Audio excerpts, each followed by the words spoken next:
Welcome to Cerulean Trading. Yeah. Hi guys, it's Czar from Cerulean Trading. Hope all is well, and I trust you're having a good Monday today. But I thought I would check in with you and just walk through a couple of ideas here. Getting lots of questions about whether it's a good time to start buying the NASDAQ. And I think the implied question there is, has the market bottomed yet? And of course, nobody knows for sure, and I certainly don't. And I never try to predict bottoms. But I wanted to show you this. This is something that I've been looking at now for quite a few years, since the data has been available.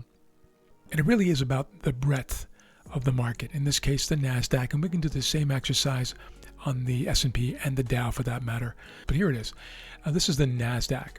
What we're looking at here is the percentage of stocks above their 200-day moving average. This is a weekly chart, so really zooming out, big picture, going all the way back here to 2007, so before the global financial crisis, right, the GFC. And what we see here is that whenever the percentage of stocks trading above their 200-day moving average drop below 20%, you'll see the line over here, that white line at the bottom there is 20%. I know it might be tough to see, it's kind of a small chart. Whenever we saw the breadth drop below 20% and then rise back above the 20% line again, it was a great time to buy from a big picture standpoint. We saw that happen in 2008. We saw it happen again in 2011. Stocks dropped below, bounced back, dropped below in 2016, dropped below in 2018, and of course the COVID plunge of 2020 was the next time that we saw that. And then of course we've seen it now.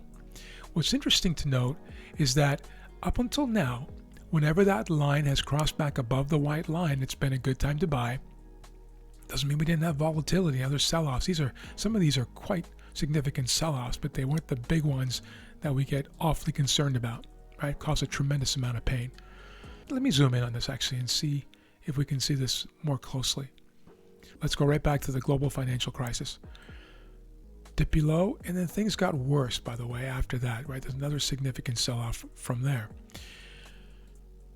When it happened again in 2011, dipped below briefly and then rose back above, great time to buy long term. 2016, dipped below briefly, rose back above, amazing time to buy in 2016. In 2018, again, big sell-off leading into December, if you remember, of 2018, broke back above. In other words, breadth picked up again, right? Increased. More stocks trading above their 200-day moving average, and prices rallied strongly. But then we had 2020, the COVID plunge, again, dropped below, rose back above, an incredible time to buy. And I won't get into the reasons why this was a rampaging bull market that should possibly have never happened, but it did. And if you were able to take part in it, then good for you. And now we come to the present, where we see, let me just really expand this so we can see this very, very clearly. Where we see how it dropped below the week of, call it April 25th.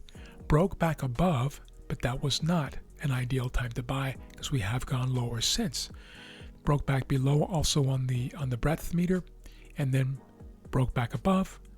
Felt like a good time to buy. A lot of people were saying this is the bottom, this is the bottom. We stayed pretty much in cash here, by the way, in Cerulean. Strong rally, and then another pullback, breaking that low, and now we're down here again. Now this breadth gauge looks like it wants to rise back up again and attempt to break through that line again.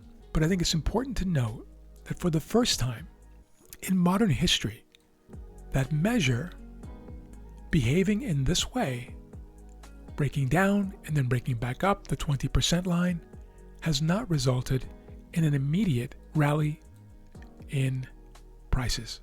Something is different. And of course, we know that there are many things different right now. I come from the world of asset management, where we're always warned and teach and coach others not to use the phrase, "it's different this time." But sometimes it actually is.